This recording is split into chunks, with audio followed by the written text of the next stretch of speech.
आज के इस वीडियो में हम बात करेंगे क्लास 10th की एक्सरसाइज 9.1 यानी कि सम एप्लीकेशंस ऑफ ट्रिग्नोमेट्री का क्वेश्चन नंबर 2। क्वेश्चन है a tree breaks due to storm and the broken part bends so that the top of the tree touches the ground. यहां पे क्या है, हमको एक ट्री दे रखा है, तो वो ट्री है, मान लीजिए हम मान लेते हैं ये हमारे पास में एक ट्री है। अब ये क्या करता है, बीच में से कहीं से टूट जाता है और टूटने के बाद में क्या होता है, ये जो ब्रोकन पार्ट है यानी ऊपर वाला जो पार्ट है वो नीचे आ जाता है। तो ये जो पार्ट था वो यहां पे टूट के आ चुका है, वो टच करता है ग्राउंड को यानी कि जमीन को। ठीक है, आगे बढ़ते हैं। Touches the ground making an angle 30 degree, और जहां पे ये गिरता है वहां पे ये मेक करता है 30 डिग्री का एंगल। तो यहां पे 30 डिग्री का एंगल मेक करता है। The distance between the foot of the tree to the point where the top touches the ground is 8 metre. यहां पे जो पेड़ था और जो जगह थी जहां पे ये गिरा था उन दोनों के बीच में 8 मीटर का डिस्टेंस है। तो मान लीजिए ये 8 मीटर का डिस्टेंस है। ठीक है, अब इसको हम यहां पे फेयर में समझ लेते हैं। एक ट्री था, उसको हमने मान लिया AC।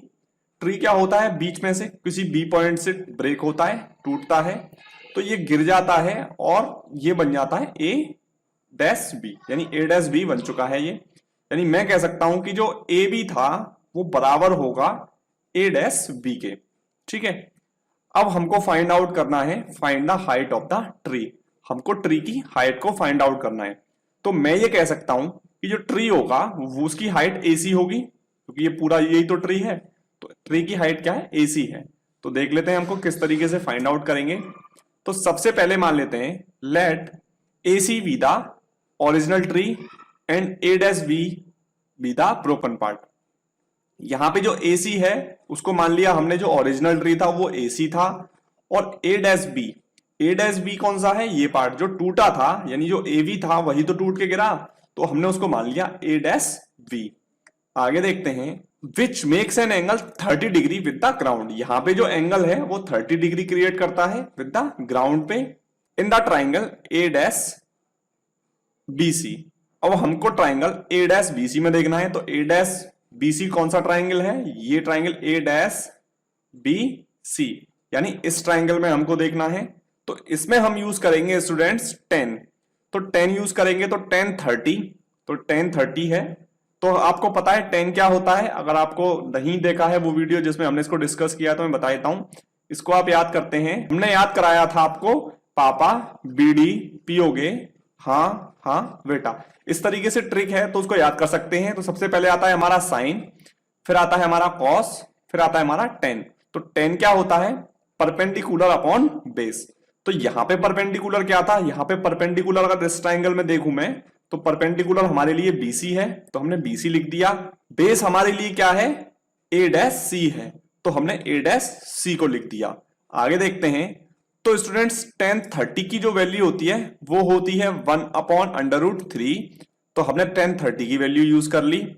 BC की वैल्यू हमें कोई गिवन नहीं है, तो हमने BC को एज इट इज लिख दिया। A-C कहां है, ये गया, तो A-C की वैल्यू कितनी आई है हमारी, 8 मीटर। तो हमने 8 मीटर को एज इट इज लिख दिया, यानी AC की वैल्यू को, सॉरी A-C की वैल्यू को हमने 8 मीटर यूज कर लिया। आगे बढ़ते हैं, हमारी वैल्यू आ चुकी थी students 1/√3 is equals to BC/8। अब हम क्या करेंगे, यहां से BC की वैल्यू निकालेंगे। तो हम क्रॉस मल्टीप्लाई जानते हैं, तो √3 का मल्टीप्लाई BC से करेंगे और 8 का मल्टीप्लाई 1 से करेंगे। तो हमारी वैल्यू आएगी BC multiplied by √3 is equals to 8 multiplied by 1। तो 1 लिखने की जरूरत नहीं होती है, तो हमारी वैल्यू आ चुकी है BC/√3 इज इक्वल्स टू 8। तो ओनली BC की वैल्यू जब निकालेंगे तो √3 क्या है, अपॉन में चला जाएगा। तो BC की वैल्यू आ चुकी है 8/√3। तो BC आप देख लीजिए, यानी ये वैल्यू हमारे पास में फाइंड हो चुकी है, ये है हमारी 8/√3। अब हमको AB की वैल्यू फाइंड आउट करनी है। तो आप अगर देखें तो AB क्या होगा, A-B के इक्वल होगा। तो यहां पे हम यूज करेंगे cos 30 का। तो cos 30 यूज किया हमने, तो अभी हमने बताया था पापा बीड़ी पियोगे, हाँ हाँ बेटा। तो cos क्या होता है, ये साइन होता है, ये cos होता है। तो बेस अपॉन हाइपोटेनियस। तो यहाँ पे बेस क्या है, बेस है हमारा a डैश सी, तो हमने बेस का यूज कर लिया। और हमारे लिए हाइपोटेनियस क्या होगा, हाइपोटेनियस ये साइड होगी, इसको हम लिख सकते हैं a डैश बी, तो हमने a डैश बी लिख दिया। अब हम cos 30 की वैल्यू लगाएंगे, तो cos 30 की वैल्यू होती है स्टूडेंट्स √3/2, तो हमने √3/2 लगा दिया। a डैश सी क्या है, हमारे पास में 8 मीटर था, तो हमने 8 मीटर यूज कर लिया। a डैश बी की वैल्यू हमें नहीं पता है, तो हमने एज इट इज लिख दिया।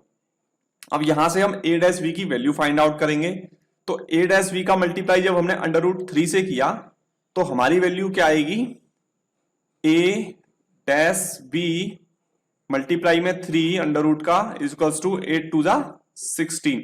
जब हम यहां से a डैश v की वैल्यू निकालेंगे तो 16 और ये मल्टीप्लाई में था तो ये अपॉन में डिवाइड में चला जाएगा, तो ये हमारी वैल्यू यहां पे आ चुकी है।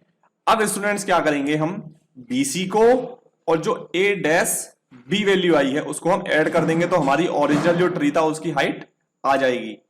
तो हाइट ऑफ द ट्री वो क्या होगा, a डैश बी, तो a dash B plus B C, इन दोनों को ऐड कर देंगे, तो हमारी वैल्यू जो a डैश बी की थी वो है हमारी 16/√3, तो हमने 16/√3 लिख दिया।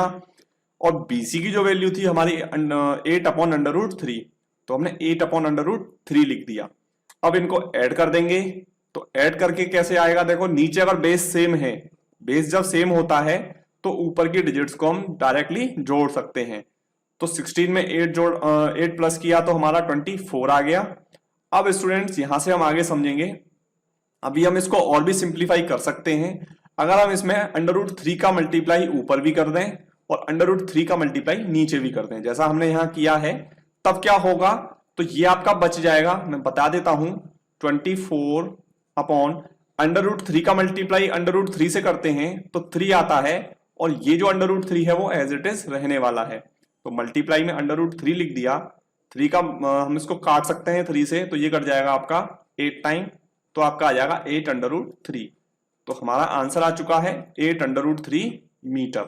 तो यहाँ पे ये क्वेश्चन सॉल्व होता है। अगर आपको कोई भी पार्ट इसका समझ में नहीं आया है तो आप उसको हमसे पूछ सकते हैं कमेंट बॉक्स में। तो thank you for watching this video. अगर आपने अभी तक हमारे चैनल को सब्सक्राइब नहीं किया है तो हमारे चैनल को सब्सक्राइब कर लीजिए।